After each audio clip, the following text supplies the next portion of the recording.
At 5 p.m. on April 4th, 1968, civil rights leader Dr. Martin Luther King is killed in Memphis, Tennessee.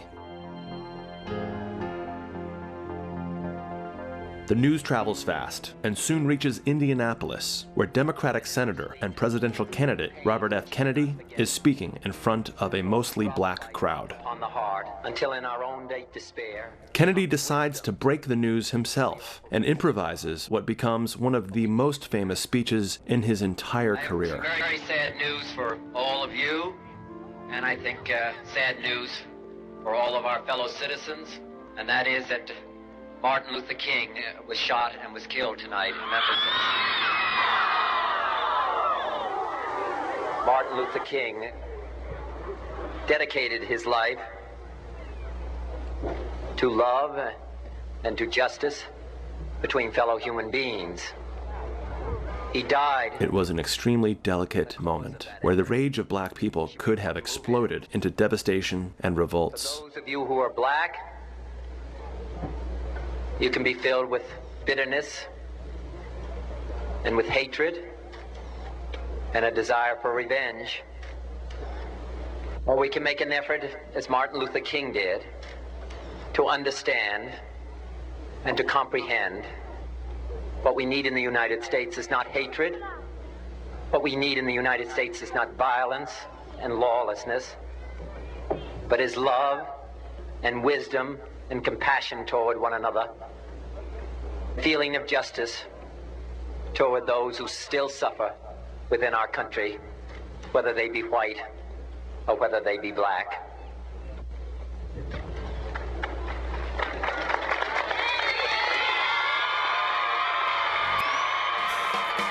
After the announcement of Dr. King's murder, there were protests and riots in more than 100 cities.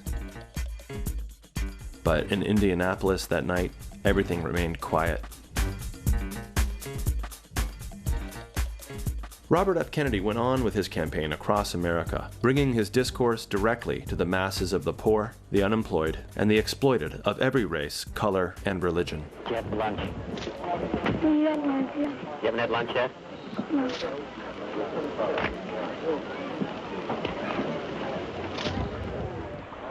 I think that considering we have a gross national product of some $700 billion and that we spend $75 billion on armaments, it seems that we could be doing more for those who are poor and particularly for our children.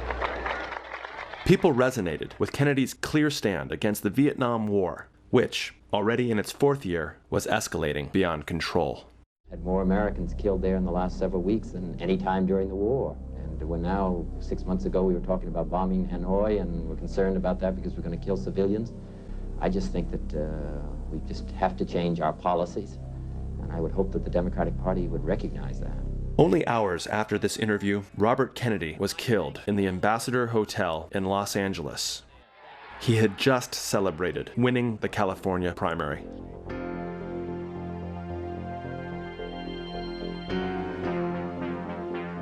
Like with his brother John and with Martin Luther King, Robert F. Kennedy's assassination is shrouded in mystery. Lee Harvey Oswald was never convincing as the lone mad gunman who killed John Kennedy. James Earl Ray was never convincing as the lone mad gunman who killed Martin Luther King. And Sirhan Sirhan was never convincing as the lone mad gunman who killed Robert Kennedy. After celebrating his victory in the ballroom of the Ambassador, Kennedy was to appear at a press conference in the colonial room of the hotel, located across the building. To avoid the crowds in the corridors, Kennedy is led through the hotel pantry, located behind the stage. Here, Kennedy stops to shake hands with a group of hotel workers who want to congratulate him on his victory. This is Kennedy's point of view through the swinging doors and into the pantry. As he stops here, the steam table is ahead. To the right is a large ice machine, which makes the passage extremely narrow. Next to Kennedy is his bodyguard, and behind Kennedy is Paul Schrade, a local union leader who has given a major boost to the senator's successful campaign. Just as Kennedy is about to move away, an unknown individual works his way through the crowd, aims a gun at him, and opens fire. This is the live recording by reporter Andrew West, who was interviewing Kennedy on his way through the pantry. Mr. Humphreys and his backgrounding you as far as the delegate votes go. You can get those Dr. Struggle for it. Somebody said Robert.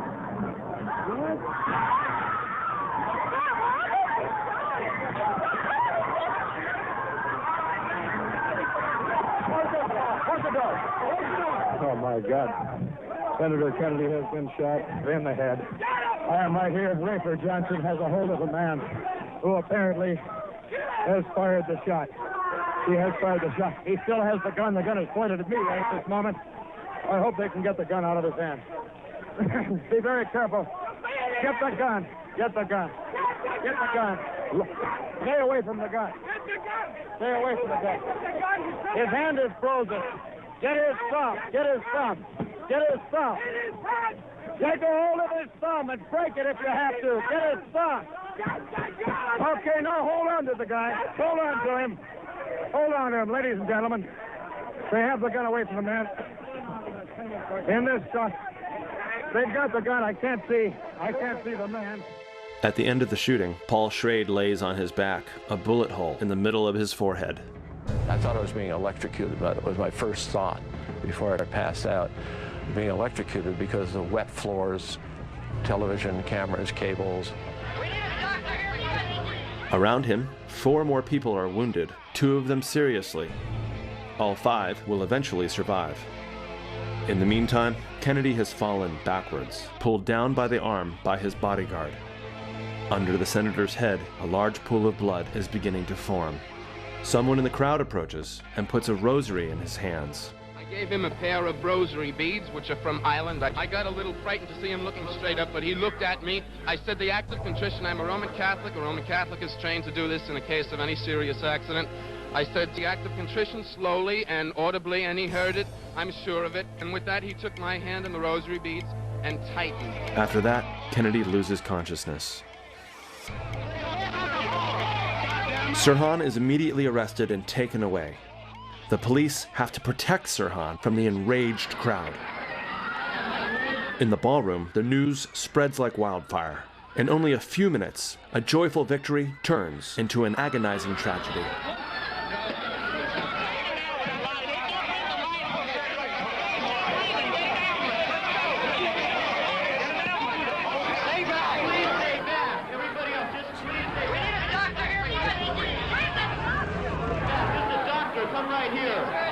Plugged in. Blood on the floor. He's been shot as he went out of the... Mrs. Ethel Kennedy is coming in now. Come on, there's a doctor. Here comes the doctor. Bobby's over there. Waving, trying to give him some help. Man, this assistant says, help Bobby. Help Bobby.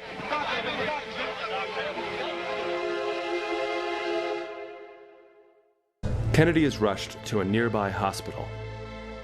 With the Dallas nightmare still vivid in their minds, many across America spend the night in front of the television. In Los Angeles, which was his California headquarters for the California primary, it was a victory celebration.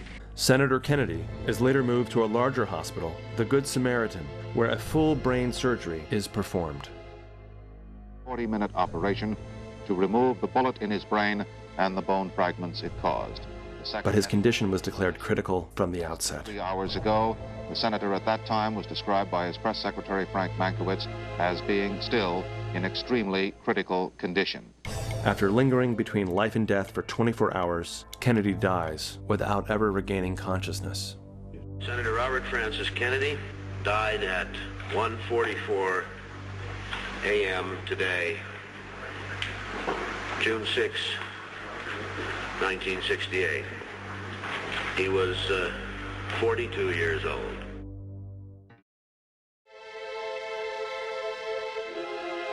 Immediately after his arrest, Sirhan claims he has no memory of the assassination.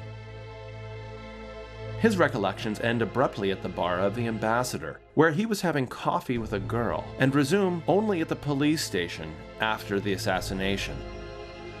In between, total darkness. Do you remember drinking coffee? I remember being around the coffee. You don't remember anything at all after that? What do you remember when you got back and after you've had some coffee? I was choking like a son of a bitch. Choking? I was choking. Choking on what? They grabbed my throat. He was born in Jordan in 1944 and was admitted to the United States as a permanent resident in January of 1957.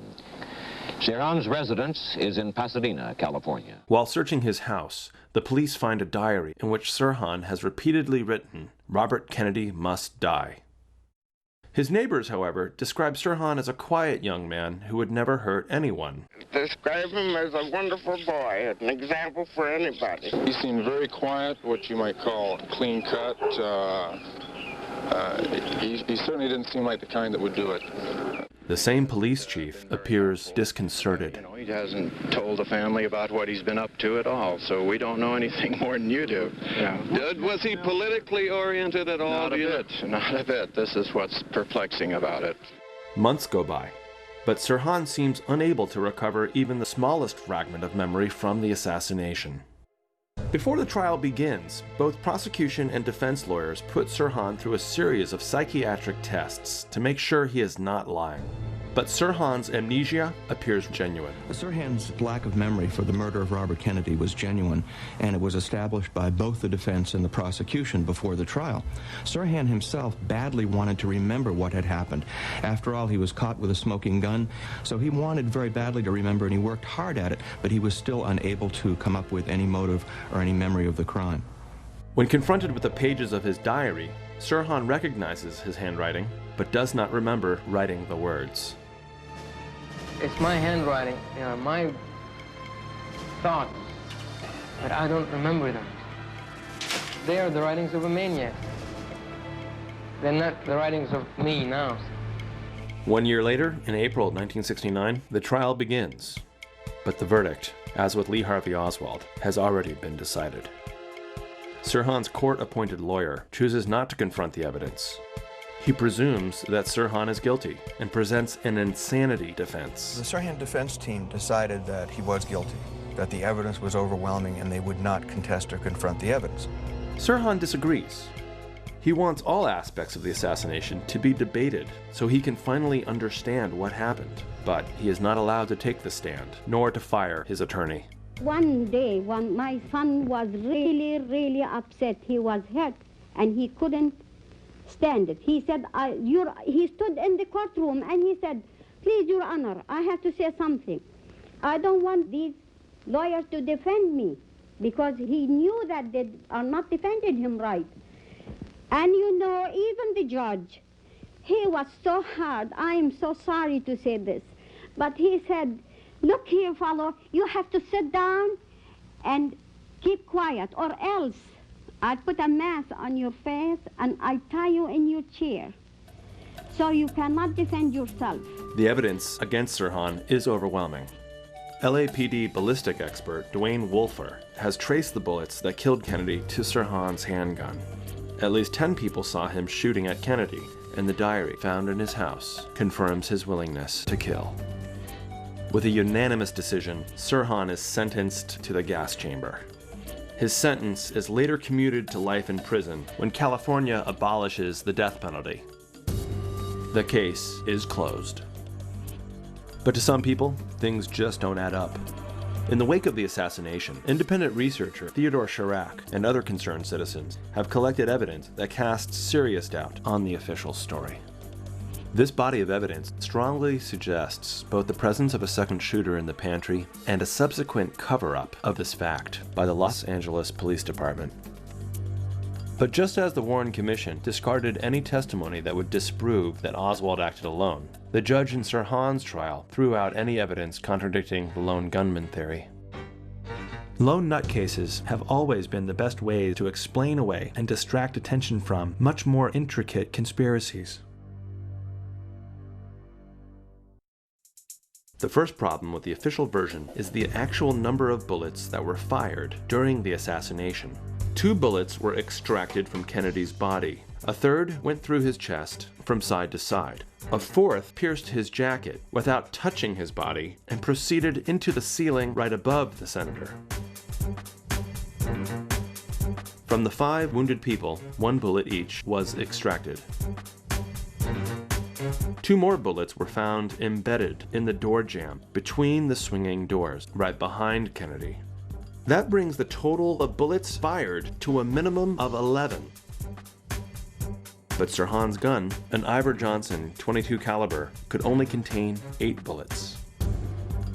There are at least 3 bullets too many for Sirhan to have acted alone. Despite this, the Los Angeles police officially stated that only 8 bullets were fired in the pantry. This allowed the prosecution to maintain that Sirhan acted alone, without having to introduce the presence of a second shooter in the pantry. The Warren Commission had to come up with the magic bullet in order to explain John F. Kennedy's assassination with only 3 shots. The LAPD needed to come up with 3 similar bullets, all performing magical acrobatics, in order to explain this Kennedy's assassination with only 8 shots. James De Eugenio wrote the book Assassinations, in which Robert Kennedy's murder is analyzed down to minute detail. They had to do some very interesting things with bullets. They had to have, for example, the bullet that goes through RFK's jacket, and I'm pointing in the direction where it's supposed to hit. Now, it's supposed to go this way. Yeah. Okay? Because he's hit from behind.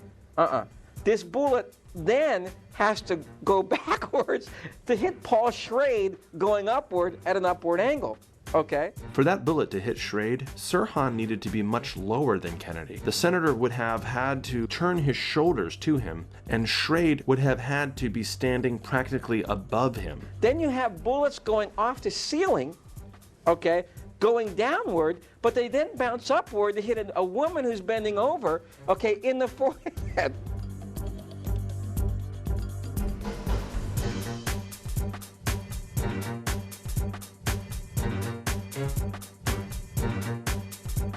Okay, there's 3 bullets in this case that do the magic bullet stuff that we know about from the John F. Kennedy case. Even though the 8-bullet theory was clearly unsustainable, Sirhan's attorney chose not to challenge it. Thus, the jury was never aware that at least 11 bullets had been fired.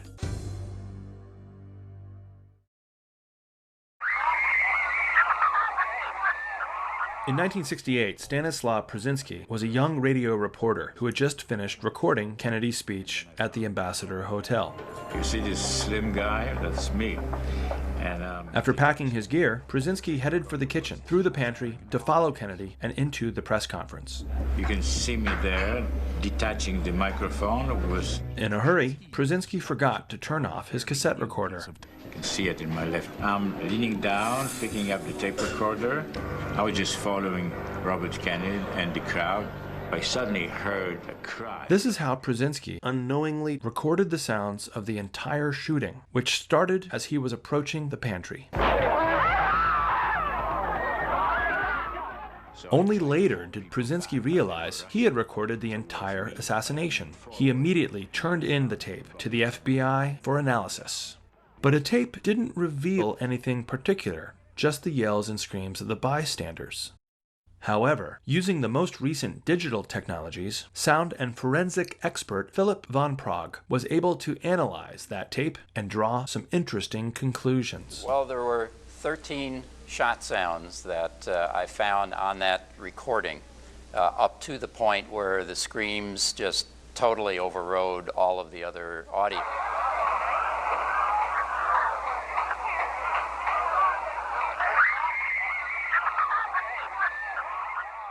The original recording by Przynski reveals 2 separate shots at the beginning, the first of which is clearly audible, followed by a quick series of back-to-back shots.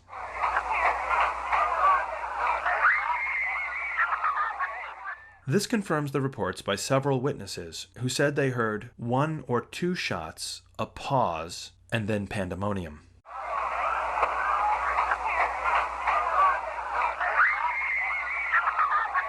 The Przynski recording was later analyzed by a second laboratory, independent from von Prague. So definitely there's 2 shots here.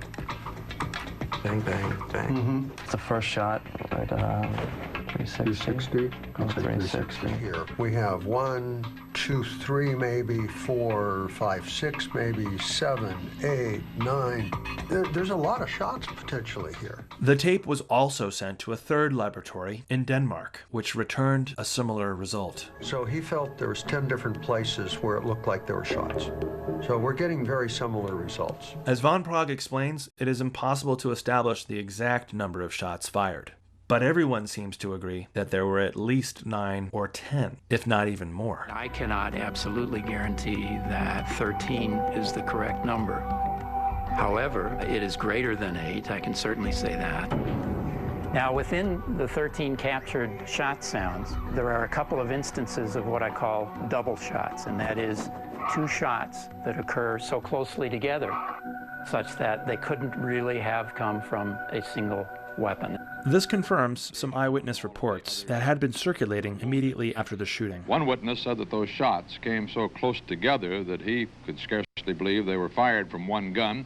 A reporter heard the shots from an adjoining room, said they sounded almost like they came from a machine gun. So short was the burst of fire.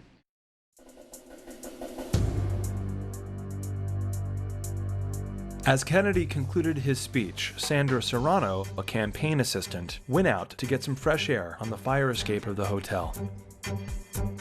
After a few minutes, she saw an excited young couple rush down the stairs. I was standing there just thinking, thinking about how many people there were and how wonderful it was. Then this girl came running down the stairs in the back, and said, "We've shot him, we've shot him." And I says, "Who did you shoot?" And she says, "We shot Senator Kennedy." She had on a white dress with polka dots. She was light-skinned, dark hair. The same exchange was heard by 2 bystanders, the Bernsteins, who later reported it to Detective Sharaga, who was collecting information on the murder. I asked them what had happened, and the woman related that her and her husband were outside the embassy room when a young couple in their late teens or early 20s, the girl wearing a polka dot dress, came running by them shouting, "We shot him, we shot him, we killed him." And the older woman asked, "Who did you shoot?" And the young woman said, "Kennedy, we shot him, we killed him." And then the 2 of them ran off just real happy, real joyful. Realtor George Green and journalist Booker Griffin were not together at the Ambassador Hotel, but they tell the same story. I saw Sirhan and a lady and another gentleman consistently throughout the evening. There was a girl in a black and white dress involved with Sirhan. She was tall, statuesque, black hair, well built. I did notice that. I remember that she had on a polka dot dress. Investigative journalist Fernando Fora recalls the content of the tape he gave to the police. The man that I interviewed on that tape was named John Fahey. He claims to have spent the day with a girl who later became known as the girl in the polka dot dress. This girl predicted the killing of Senator Kennedy not only as to the date, but to the exact occasion on which it would occur. The polka dot girl has never been found. Even though the list of witnesses who saw her was very conspicuous, the LAPD chose not to pursue this lead. What they did instead was to call in Sandra Serrano for questioning and tried everything possible to make her change her testimony. I've seen those people. No, Sandy. Remember what I told you about that? You can't say you saw something when you didn't see it. There was this girl coming, she was coming downstairs, and she said, "We shot him, we shot him." No, this girl in a polka dot dress, a white dress, polka dot. Don't. It's like a disease. I know what I'm telling you. I know what I'm telling you. It said I never even seen a girl with a polka dot dress. I'm saying that nobody told you we had shot Kennedy. If somebody told me that we had shot Kennedy. I'm sorry, but that's true. That is true. Well, number one, you know that nobody told you we had shot Kennedy. No, somebody told me we had shot Kennedy. No, nobody told you. Where did they tell you this, Sandy? Outside. No, ma'am. No, ma'am. Yes, sir. This is, yes, sir. Sandy, like I say, don't be. After many hours of harassment and threats, Sandra Serrano finally broke down and told the LAPD she wasn't so sure of what she had seen and heard on the stairs of the Ambassador. In the meantime, Detective Shiraga found out that the sentence from his report on the polka dot girl, "We shot him," had been changed to read, "They shot him." Apparently they thought that the reports would not be scrutinized or subject to scrutiny. What they didn't count on, I guess, was the fact that I'd kept one of the reports myself, the original stencil copy. This is how another important piece of evidence, which clearly suggests a conspiracy, never was read into the official evidence at trial. Even though Sandra Serrano was forced to recant to the police, in private she has never changed her version of the facts. So what happened? They said, we shot him, we shot him. I said, you shot who? And they said, the senator.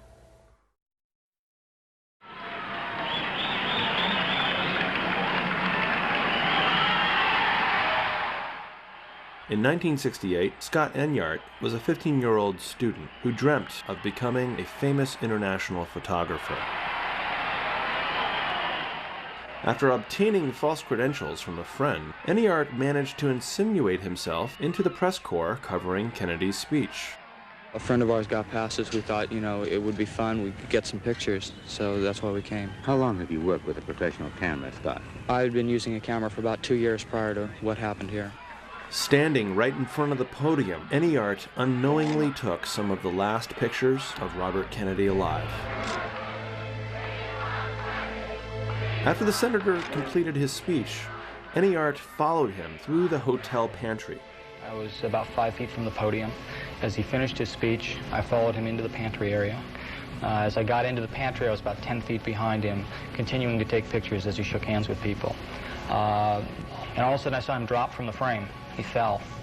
And I continued taking pictures. I backed up, I jumped up on a table. Everyone in front of me had been shot and fell. And I jumped up to get out of the way, continued taking pictures for a while.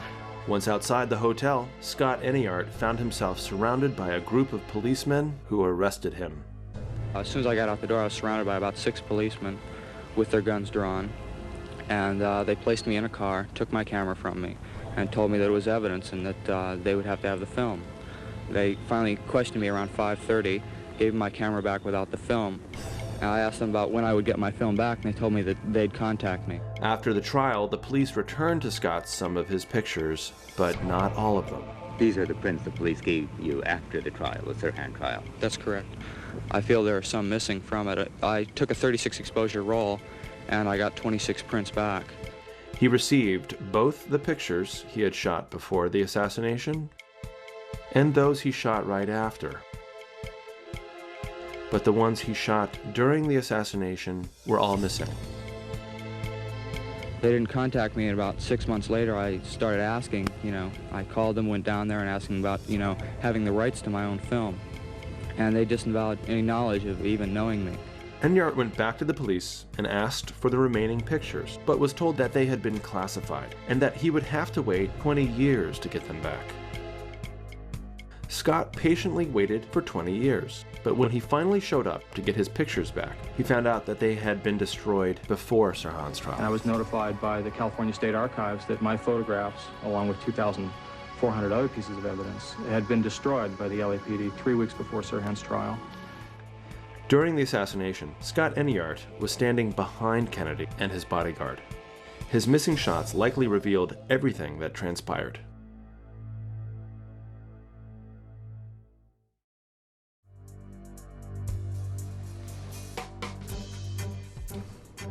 Right after the shooting, different people noticed the bullet holes in the door jamb behind Kennedy and in the ceiling panels above him.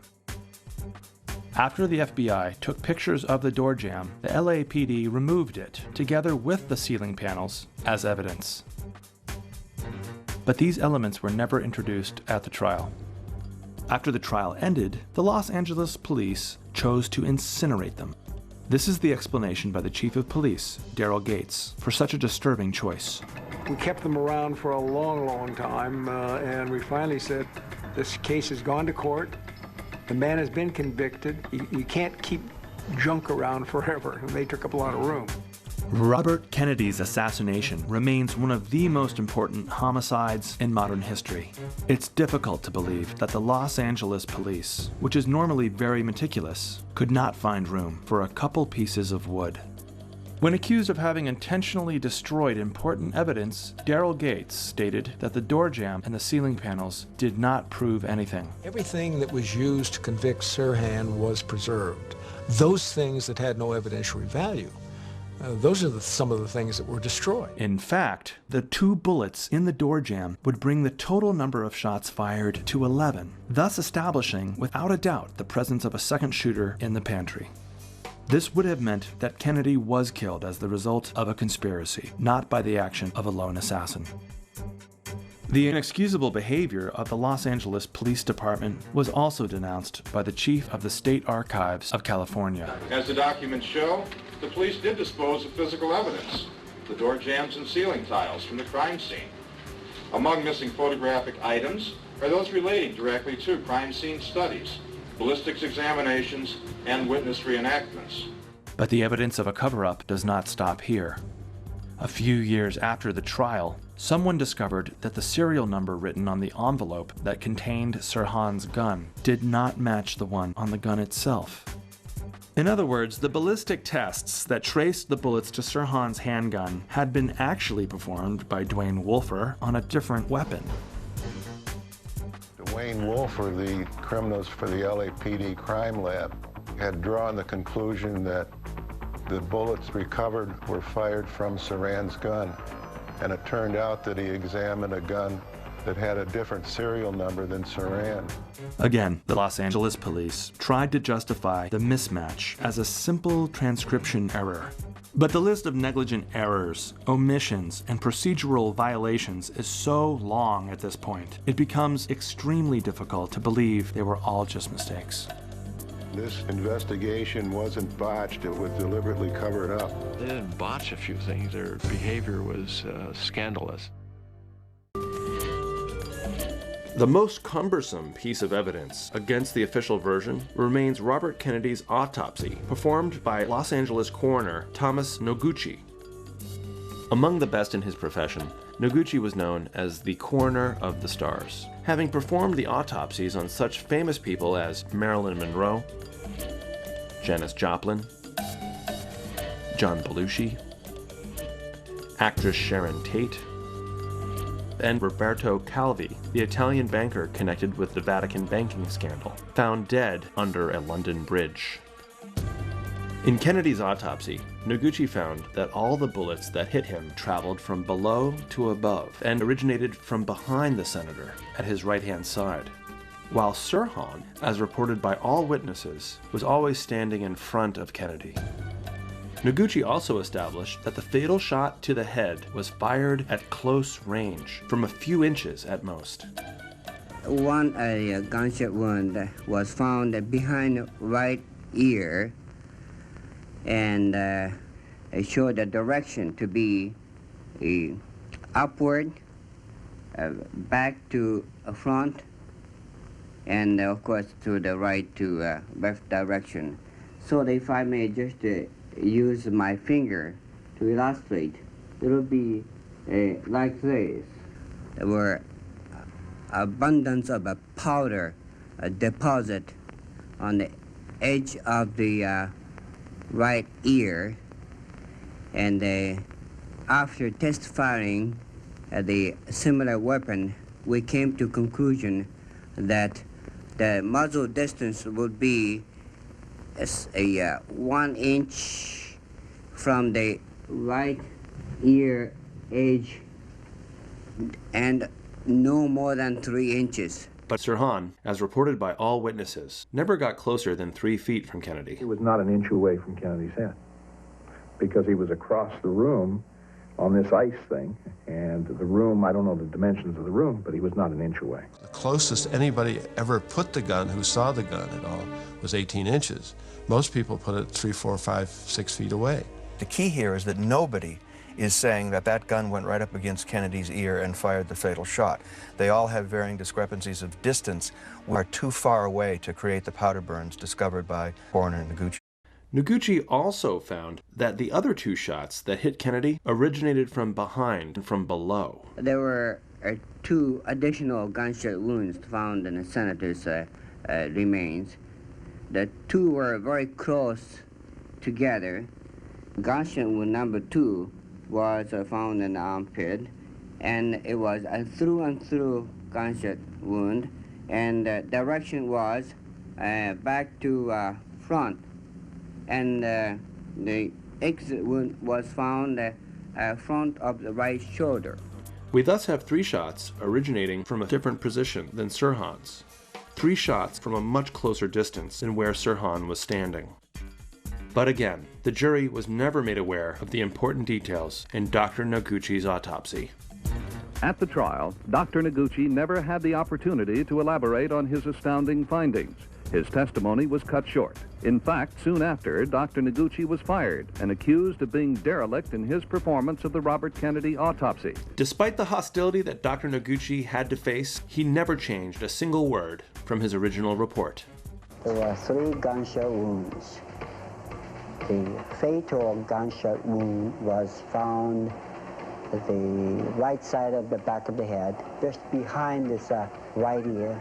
The distance between the head to the gun was no more than 3 inches away.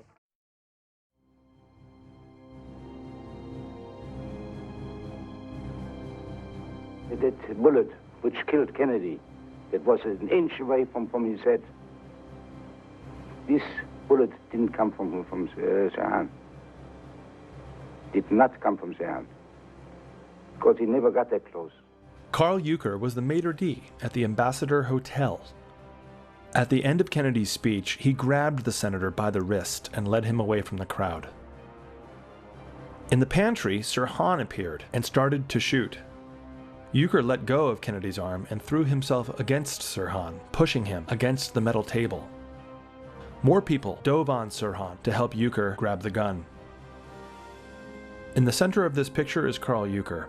Below him is Sirhan. At this moment, Kennedy has fallen backwards to the floor, behind the people to the right of the picture. I'm leading Senator Kennedy, more or less holding him on his ankle like this, leading him towards the kitchen, which leads towards the colonial room. And when we came behind the doors, he started shaking hands with some of the helpers and some of the hotel staff. And so I took Senator Kennedy's hand again and said, "Senator, we have to go." And the senator's hand was back in your hand, Carl. Yeah, his right hand, I grabbed with my left hand. Just like this. I grabbed his hand right here and saying, "Senator, we have to go now." But this time he was still talking towards the busboy, and he starts looking at me, and we start going. At the same time was when somebody moved into me between the steam table and myself. No, I was maybe 1 foot in between the steam table and myself. So at that time, I heard one shot, and I thought it was a firecracker or something. I had Kennedy by the hand, and I heard the second shot going off, and then I realized I saw that gun here somewhere around here, you know, somewhere around there, and I guess at the time when I lose Kennedy's hand, and I just dropped his hand, and I was very lucky that I got him right here on his ankle. No, that was my luck, otherwise I wouldn't be here today anymore. So I pushed him down, and I put him over the steam table, and here Sirhan keeps on pulling him to the left side, and that's when he starts shooting very rapidly, the last shots. Now, that time I had him like this, you know, and I was hitting that gun on top of the steam table. Get a hold of his thumb and break it if you have to. Get his thumb. Okay, now hold on to the guy. Hold on to him. Hold on to him, ladies and gentlemen.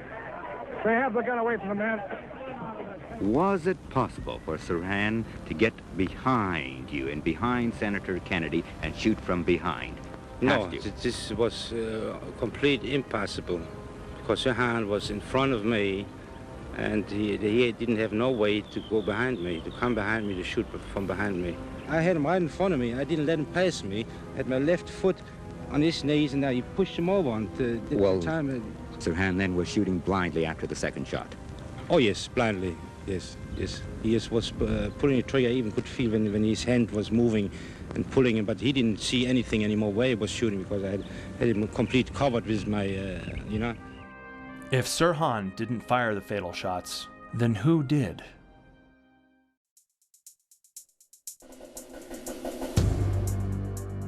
Next to Kennedy on the right was Eugene Thane Caesar, a last-minute replacement after the senator's regular bodyguard was suddenly unable to show up for work that evening. Caesar said that he had pulled his gun during the shooting, but was unable to fire a shot. And I was a little behind Bobby, so I would say I was about 3 feet from the flash, because I looked up and seen the red gun flash. And like I said, I got a little bit of powder in my eyes. When the shots were fired, when I reached for my gun, and this one I got knocked down. Did you get your gun out of your holster? Yeah, but it didn't do no good because I'm on the floor. Yeah. There is someone, however, who says that Caesar did fire, and more than once. I was in the pantry following the senator. He stopped and shook hands with several people and started to progress again. We were packed in there like sardines. There were lights and cameras and people and a lot of excitement. Don Schulman was a young television reporter covering Kennedy's campaign. As we were slowly pushed forward, another man stepped out and he shot. Just then the guard who was standing behind Kennedy took out his gun and he fired also. The next thing I knew is that Kennedy was shot 3 times. Now, how far was Sirhan from Senator Kennedy at the time? I would say approximately from 3 to 6 feet. Where was this guard who was firing his gun? He was standing directly to the side and back of Kennedy. On what side? He was standing on the right-hand side. Now, Don, did you tell this story to any police authorities? I told the story to several different people, including several police authorities. When Schulman tried to tell his story to the police, they refused to listen. In fact, I also told them that the guard pulled out the gun, and everyone told me that in the confusion I didn't see what I saw. Well, I didn't see everything that happened that night because of the blinding lights and the people screaming, but the things that I did see, I'm sure about.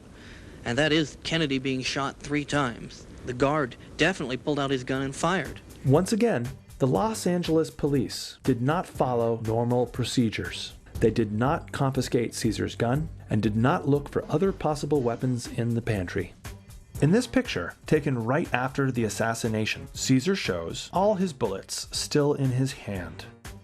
But his ordnance gun was a .38 caliber, while Kennedy was killed with a .22 caliber. It was later found that Caesar also owned a .22 caliber, which no one has ever been able to find. Initially, Caesar said he had sold the .22 before the assassination, but evidence emerged later that Caesar had sold it 3 months after the assassination. Strangely enough, Caesar requested not to be called to testify. What was really surprising is that the court granted his wish. Shortly afterwards, Caesar disappeared from sight and went to live in the Philippines. Many people today are convinced that he is the one who shot Kennedy at close range, as he was pulling the senator to the ground while everyone's attention was concentrated on Sirhan. I've found this in the files recently that various parts of the hotel were guarded by different guards. Thane Eugene Caesar was one of several guards hired by the hotel through a security. A security had like 8 or 10 guys there that night. And different guards were being very good at their posts and checking people's ID and only letting certain people in. But for whatever reason, the kitchen was constantly unguarded, and one of the Kennedy staffers is complaining to the police in the files about how she had to keep shooing people out of the kitchen. No one was supposed to be there except press people, or certainly Robert Kennedy and his immediate, attendants. But the person who was charged with guarding the kitchen door was Thane Eugene Caesar. So, I mean, if you wanted to have a guy, in there to make sure Sirhan got into the room, because frankly, if your patsy doesn't get in the pantry, the whole plot is off, right? You got to get him into the pantry, and the only way to do that is to make sure whoever's guarding the room is going to let him in.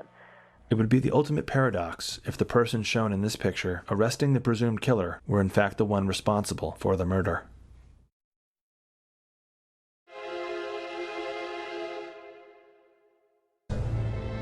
At the end of the day, one major mystery still lingers over Robert Kennedy's assassination. Sirhan Sirhan, today aging in a California prison, still does not remember a single moment from the assassination. I asked him, I said, son, will you tell me why did you do that?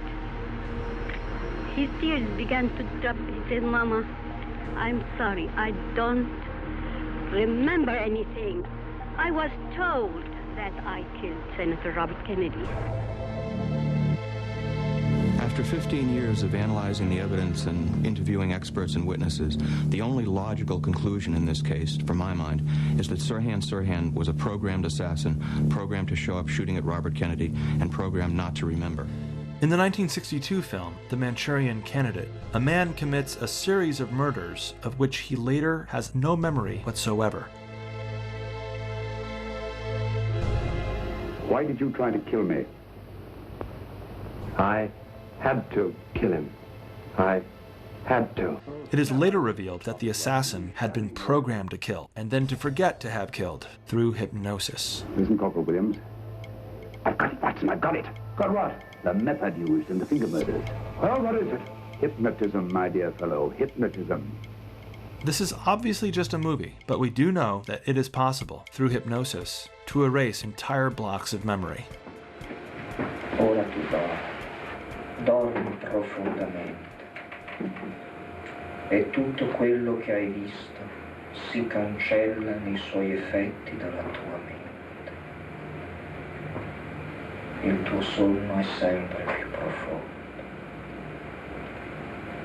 e il sonno che tu dormi ora annulla ogni ricordo. This hypnosis session is from the notorious case of Fortunato Zanfretta, an Italian security guard who claimed to have been abducted by aliens.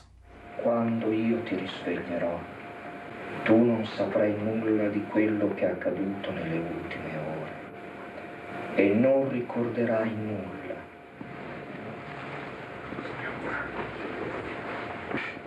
As one can see, by the end of the session, the subject has absolutely no memory of what has happened. Tutto ok, eh? He even shows to have lost his sense of time. Già finito. The entire period spent under hypnosis, to him, simply does not exist. But is it possible to program a person to perform an action, like a homicide, which is against his will and moral principles? Dr. Spiegel, a famous psychiatrist, is also one of the foremost experts in hypnosis worldwide.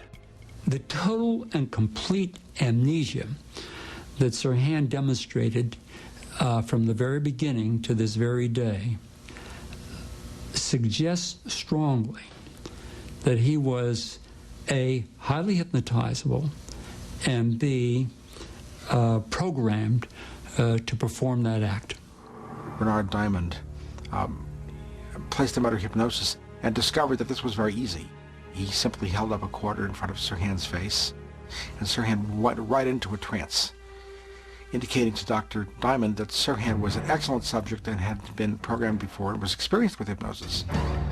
Dr. Diamond testified that under hypnosis, Sirhan was able to easily replicate all the passages in his diary. Sirhan was asked, under hypnosis, tell us more about Robert Kennedy, and he responded by writing out similar phrases: RFK must die, die, RFK must die, die. Dr. Diamond concluded that Sirhan wrote his diary in a hypnotic trance. In 1970, America was shocked to learn that for over 15 years, the CIA had run a secret program called MK-Ultra. Their intent was to manipulate the human mind, to make an individual perform whatever action he was told. In 1954, 4 years before the Manchurian Candidate novel had been published, the Central Intelligence Agency had a team to build Manchurian candidates to commit assassination. The experiments took place in Montreal, in the Allen Memorial Clinic of Dr. Cameron, a renowned Canadian psychiatrist. This eerie, foreboding structure, also known as Ravenscrack, became a house of psychological horrors. Using unknowing Canadian citizens as test subjects, Cameron had developed a new procedure which caught the eye of the MK-Ultra researchers, as well as the Canadian intelligence community. He was hired by the CIA and the Canadian government to further explore the treatment, which he called psychic driving. First, Cameron proposed that they would use intensive electroshock and LSD and other disorienting drugs to, in his terms, de-pattern individuals, basically to wipe the slate clean. Second, using tape-recorded messages, try to program in new behaviors by repeating these messages hundreds of thousands of times, while the victim was immobilized with other drugs. And the final phase was to try to wipe the slate clean so that people could not, again, remember what had happened to them, but still have the new behavior. The psychic driving experiments literally reduced the person to a vegetable. Linda McDonald was one of those patients. I think there were about 80 of us. We discovered that these 80 people were just ordinary, everyday people. It could have been you, it could have been me, it was me. It could have been anybody who just walked through the doors of the Allen Memorial on the wrong day at the wrong time when Dr. Cameron needed another schizophrenic for his fun little stuff upstairs. Linda McDonald started off as a pretty much normal person. She basically came into the hospital as a mother with many young children who was a little overwhelmed and depressed for just routine psychiatric treatment. And 3 weeks after I was there, I was shipped up to the sleep ward. And I came out of there a vegetable 5 months later. By the time someone was in the sleep room, the ability of that individual to remember or describe what happened to them was very limited. So the descriptions that there are from nurses and from other people who worked at the facility, and their descriptions are, to quote one, like something out of Dante's Inferno. I received a total of 109 electroconvulsive shock treatments. In less than 5 weeks, I had 86 straight comatose days where I was completely out of it. The purpose for all of this was to wipe my memory, to take a life, to wipe it completely clean. So I would not have a memory ever. When I came out of the treatment and they had decided that my memory was wiped sufficiently, I didn't know who I was. I was a baby. They had to toilet train me, and they had to teach me to walk and talk and feed myself. She has absolutely zero direct memory of her life before age 25. Now, it doesn't take long to figure out why the CIA or other intelligence agencies would be interested in such research. Well, if Cameron can get it to work for a psychiatric patient, well, then they can use the same thing to deprogram somebody and put them back together for brainwashing. After a long and painful struggle, during which she lost the custody of her children, Linda McDonald finally discovered the truth. This big headline saying, Dr. Cameron, CIA, brainwashing experiments, and I stopped breathing for a minute. You could have knocked me over. I knew Dr. Cameron was my doctor. I knew I had been at the Allen Memorial. But up until that moment, I believed, because that's what I was told, that the doctor had fixed me, had done to me great things, and I was lucky that he had been my doctor. So I couldn't not read the article, and as I read it, I was just horrified.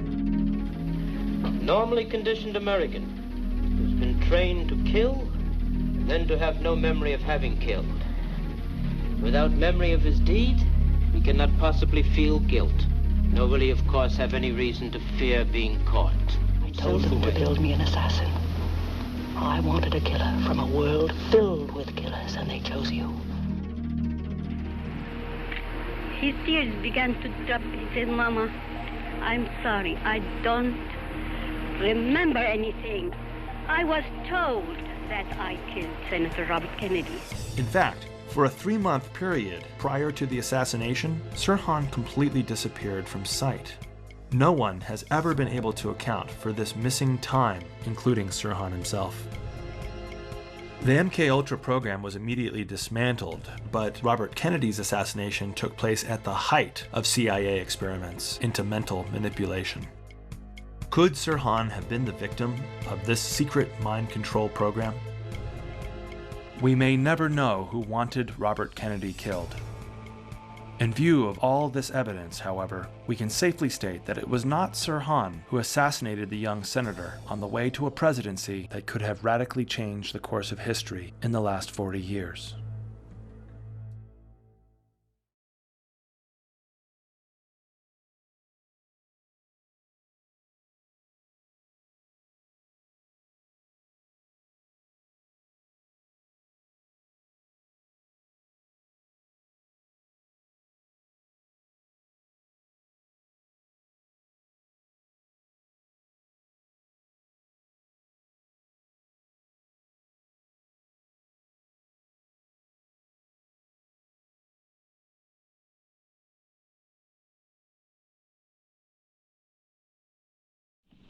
but this is a time of shame and a time of sorrow. It is not a day for politics. I have saved this one opportunity, my only event of today, to speak briefly to you about the mindless menace of violence in America, which again stains our land and every one of our lives. It is not the concern of any one race. The victims of the violence are black and white, rich and poor, young and old, famous and unknown. They are, most important of all, human beings whom other human beings loved and needed. No one, no matter where he lives or what he does, can be certain who next will suffer from some senseless act of bloodshed. And yet it goes on and on and on in this country of ours. Why? What has violence ever accomplished? What has it ever created? No martyr's cause has ever been stilled by an assassin's bullet. No wrongs have ever been righted by riots and civil disorders. The sniper is only a coward, not a hero. And an uncontrolled or uncontrollable mob is only the voice of madness, not the voice of the people. Whenever any American's life is taken by another American unnecessarily, whenever we tear at the fabric of our lives, which another man has painfully and clumsily woven for himself and his children, whenever we do this, then the whole nation is degraded. Yet we seemingly tolerate a rising level of violence that ignores our common humanity and our claims to civilization alike. We calmly accept newspaper reports of civilian slaughter in far-off lands. We glorify killing on movie and television screens, and we call it entertainment. Too often we excuse those who are willing to build their own lives on the shattered dreams of other human beings. For there is another kind of violence, slower, but just as deadly destructive as the shot or the bomb in the night. This is the violence of institutions, indifference, inaction, and decay. This is the violence that afflicts the poor, that poisons relations between men because their skin has different colors. This is the slow destruction of a child by hunger, and schools without books, and homes without heat in the winter. This is the breaking of a man's spirit by denying him the chance to stand as a father and as a man amongst other men. And this, too, afflicts us all. For when you teach a man to hate and to fear his brother, when you teach that he is a lesser man because of his color or his beliefs or the policies that he pursues, when you teach that those who differ from you threaten your freedom or your job or your home or your family, then you also learn to confront others, not as fellow citizens, but as enemies, to be met not with cooperation, but with conquest, to be subjugated and to be mastered. We learn at the last to look at our brothers as alien men with whom we share a city, but not a community. Men bound to us in common dwelling, but not in a common effort. We learn to share only a common fear, only a common desire to retreat from each other, only a common impulse to meet disagreement with force. We must admit the vanity of our false distinctions, the false distinctions among men, and learn to find our own advancement and search for the advancement of all. We must admit to ourselves that our children's future cannot be built on the misfortune of another's. Our lives on this planet are too short. The work to be done is too great to let this spirit flourish any longer in this land of ours. Of course, we cannot banish it with a program, nor with a resolution. But we can perhaps remember, if only for a time, that those who live with us are our brothers, that they share with us the same short moment of life, that they seek, as do we, nothing but the chance to live out their lives in purpose and in happiness, winning what satisfaction and fulfillment that they can.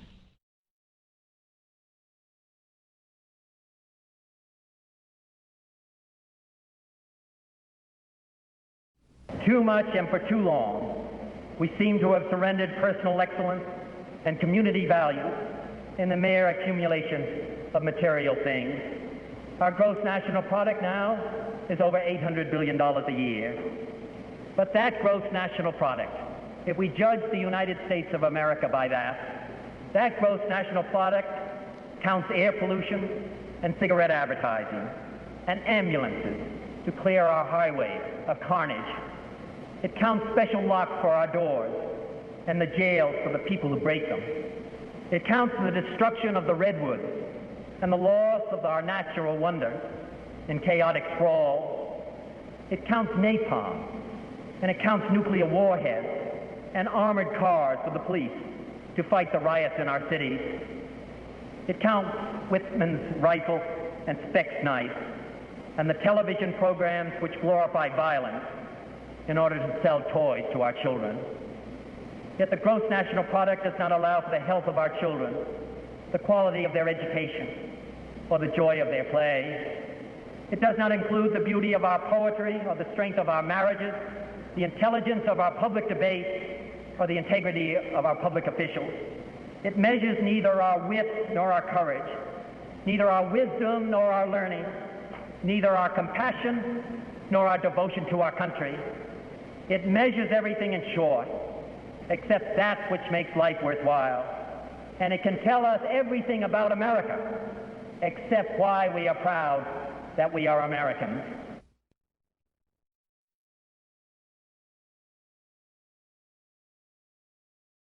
And whether we're willing to say candor of an American officer at Ben Tre in Vietnam, that it became necessary to destroy this town in order to save it. Now, he wasn't saying that just for himself. He was saying it also for you. And he was saying it for the American people.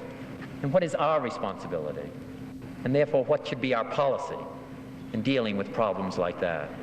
These are moral problems, they're security problems, they're problems for all of you, for all of us as United States citizens.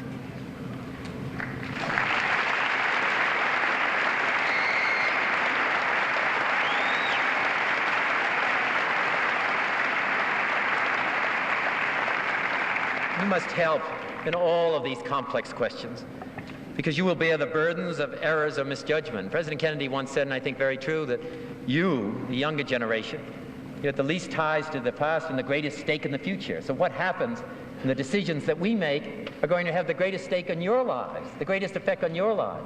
We might be the government officials that carry out policy, or we might be the ones that implement it, or we might be the ones that begin it or stimulate it. But in the last analysis, the people that this policy is going to have the greatest effect on is going to be all of you. The question of what kind of lives we're going to lead, the quality of life that's going to exist in the United States, whether there are going to be tremendous divisions between blacks and whites, between various age groups on our foreign policy, the quality of life That's going to be really have the, or even whether there's going to be life itself. That's going to be, these are the questions that are being decided, and these, it seems to me, have the greatest effect on you, more than any other generation. We have made mistakes in the past. As I've said before, I was involved in mistakes. There were mistakes made during the administration of President Kennedy, undoubtedly mistakes that were made regarding Vietnam, of which I was intimately involved. But what I hope is that we look to the past. We look to the past and we see where we've erred and where we've done right, and we benefit by the mistakes that we have made. And that's what I think that we can do here in the United States of America.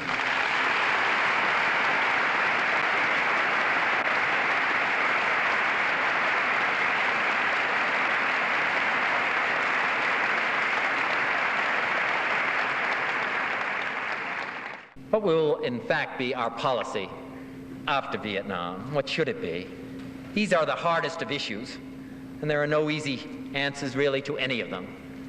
But if we are to make the right choice, it seems to me that we must confront these issues openly and honestly. I think the Democratic Party has accomplished a great deal over the period of the last 7 years. I think that we've done a great deal here in the United States, and I think that we've done much which we can be proud in our relationship with other countries.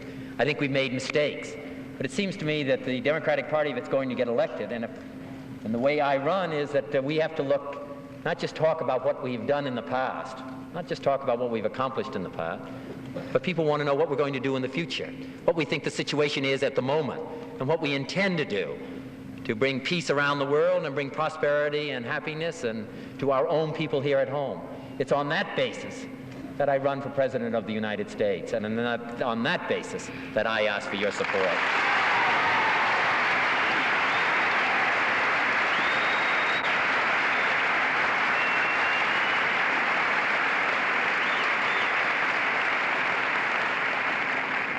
It seems to me that particularly college students, but all of us in the United States, and especially in such a critical year as 1968, which is going to determine the future and the destiny of so many people, not only in the United States, but all over the globe. And this is the year in which people can decide. Not 1969 or 1970, it's the year 1968, which is going to determine the direction that the United States is going to move, what kind of leadership we're going to have. It seems to me that we have to have the spirit that Plato reported, that all things are to be examined and brought into question, that there is no limit set to thought. And that's what I think, that's the spirit that we need on a university campus, and that's the spirit really that we need in this election year of 1968, to examine everything, not take anything for granted, to examine everything and see where we are, as Abraham Lincoln said in 1858, where we are. Only when we know where we are will we know where we can go and how we can get there. We must look carefully and honestly at our policies abroad. We must examine how we can help the millions of our fellow citizens who lead lives of hopelessness and poverty. As Sophocles said, where day follows day, with death the only goal. What joy is there in day that follows day, with death the only goal? We must decide what moral obligations we have to the other peoples in the globe, peoples of Latin America, and some of the villages that I visited, and I'm sure that some of you have visited, where 7 out of 10 children die before their first birthday, that the average person who dies in Latin America is under the age of 4, that the starvation and the difficulty and the hopelessness that face those people. About the men in Asia who have less to eat now than they did at the start of the decade. About those in Africa whose every living moment is filled with disease. For those who know only suffering and deprivation, where we lead relative lives of comfort and of happiness. Where each year, at some time that all of this is going on all over the globe, each year we in the United States spend $3 billion on pets, almost $2 billion on dogs, and yet all of the starvation and all of this suffering takes place all over the rest of the globe. These men and women and children that we hear about and which I'm talking about now, they're not statistics. They are human beings that I have seen, and I think that many of you have seen, each with a right to lead a life of dignity and purpose, just as much as you and I have. We happen to be fortunate enough to be born in the United States of America. We happen to be fortunate enough to be able to attend a high school and then go on to a university. But what did we do in our lives that gives us that right, instead of being born in northeast Brazil and not even living to your first birthday? Or being born in East Africa or Tanzania, and where 97% of the people are illiterate. What did we ever do, or what did we ever contribute, and what can we ever say that we ever did? What really is our purpose in life? When it finally comes down to it, that we could be born with all of these advantages that we enjoy here in the United States, and they, 70–80% of the rest of the world, suffer as much as they do. And when you finally decide that, then you must also decide what we can do to make up for all of the advantages that we have. Don't we have a major responsibility to those that do not have those advantages? Don't we have a major responsibility, not the government of the United States, but we as individuals have a major responsibility and obligation to those who don't have the advantages that we do. Do they know about Martin Luther King? We have left it up to your own list that can be handled. Could you lower those signs, please? I have some very sad news for all of you, and that is that Martin Luther King was shot and was killed tonight in Memphis, Tennessee.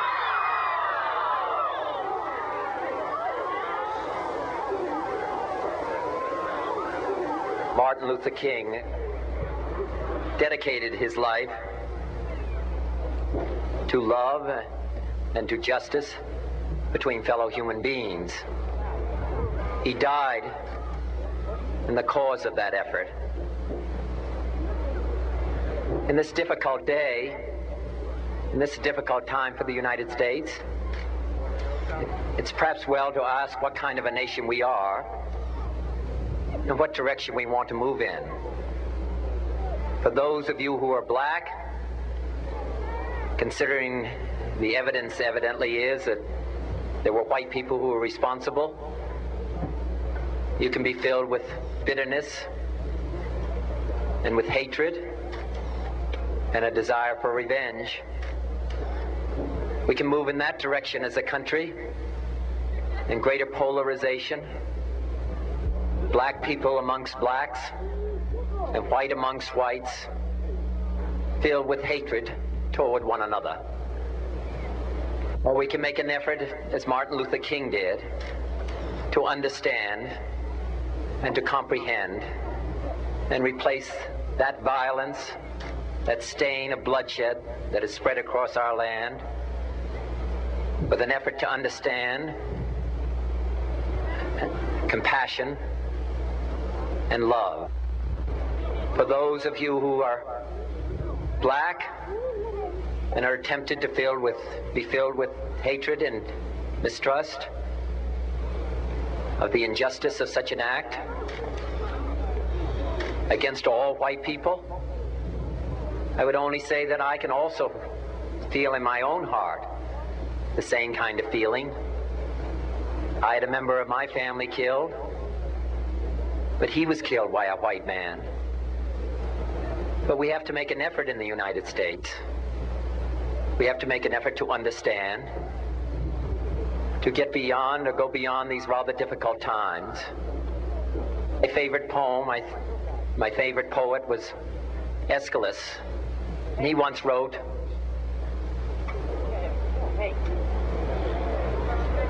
"Even in our sleep, pain which cannot forget falls drop by drop upon the heart, until in our own despair, against our will, comes wisdom through the awful grace of God." What we need in the United States is not division. What we need in the United States is not hatred. What we need in the United States is not violence and lawlessness, but is love and wisdom and compassion toward one another, feeling of justice toward those who still suffer within our country, whether they be white or whether they be black.